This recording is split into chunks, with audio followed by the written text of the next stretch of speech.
comments, Bob. So we have some more time. We can open this up to discussion, comments, or questions for Dr. Bickel or for Dr. Reese, either one.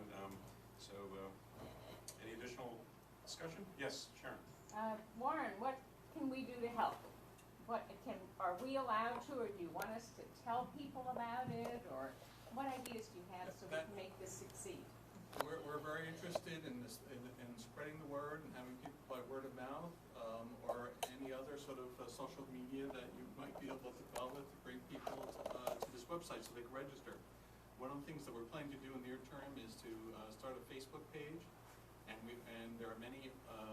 One of the ways we're going to try to reach out, there are many Facebook pages associated with recovery, and we're going to like them, and we hope they like us back. And have the opportunity for them to become part of our registry, to be recovery heroes. But right now, and for the ensuing months, we need to amass numbers of people who are feel like sharing their story, being part of this thing, so that we can get the numbers, so that we can propose what I hope will be an outstanding grant to the National Institute of Drug Abuse to actually do a scientific investigation. The first thing we need to do is get a lot of people involved so that we can start asking meaningful questions. And that's what we're going to be doing over the next several months. Warren, if I can just follow up, are you going to be focusing on a certain age group, or is this wide open across the age spectrum? And what sort of numbers of people do you really need to make this work?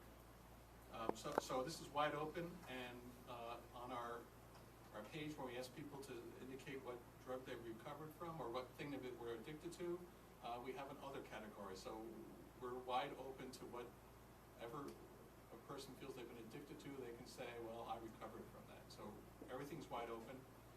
But we need several thousand people per category of type of addiction, I think, to be able to start asking meaningful questions. And of course, the more that we can amass, the better the questions we can ask. And one of the other things you might want to comment on, I know there's been a lot of interest. People, of course, in these sorts of things are always concerned about their privacy and confidentiality, and perhaps you would want to say a word or two about how that's handled. Yeah, so we do not ask the individuals' names or their addresses for them to sign up. What we ask is for an email address, and that can be fairly anonymous, as any of you who have Gmail accounts could probably attest. And we're also have a very secure website system that's part of the VTCRI that has a lot of protected information, and we use the same security methods that we use for the other information at VTCRI. So the information we have is very secure, it's very confidential. What we're asking for is a way that we get some information from them in a way that we can contact them back. But we're not asking for names, we're not asking for addresses, we're just asking for individuals who are willing to participate. Sir? First of all, is it verifiable email addresses? They should be real. Yes. So the way that it works is they're going to enter their email address and then click a button, and then we're going to send an email to that address, and that's how they get to the next page. And second of all, correct me if I'm wrong, this sounds like it's different than most ways of approaching research. It sounds like you're first going almost in a go find the people and then develop the research, or is it? I'm maybe not following the total purpose, but it seems a little flipped. Well, so that's a great question, and let me be very clear about that. So it is true that often people start a question and then they say, oh, I got to find people. But we want to ask something that's very sensitive, that has large numbers of individuals.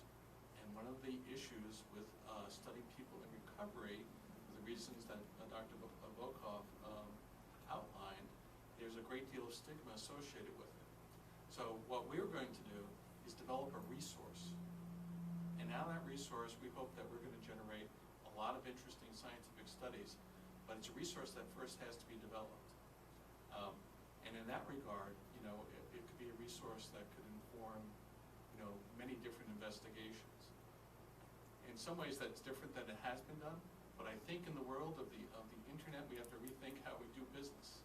And here, what we're thinking about doing is we have to amass a large number of people so that we can start asking important questions. And that may be a little bit different than the way it's been done, but I think that's the way that as we try to get larger and larger number of people to participate in research and use crowdsourcing technology that's available through the internet, we're going to be thinking about how do we get a lot of people who are willing to participate, and then we start coming up with the specific questions. Just to follow up on Sarah's question, I presume that your database will be able to be queried by other investigators. So this isn't just data for you to deal with, but you'll be developing this database that could be part of a lot of questions and studies for others, right? Absolutely, and we think that this could be a national resource, and that could inform a whole generation of different research studies.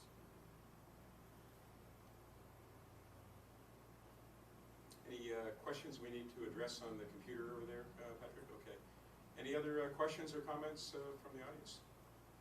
Okay, if not, I'd like to thank Dr. Bickel, I'd like to thank Dr. Reese for coming very much, and Dr. Volkoff, who's already moved on to the next meeting, and thanks to all of you for coming out. And we'll be around for a few minutes. We're going to go over to the reception in about 5 minutes. Everybody's welcome to go over there, but you can feel free to come up and ask more questions. So thanks again for coming, everybody.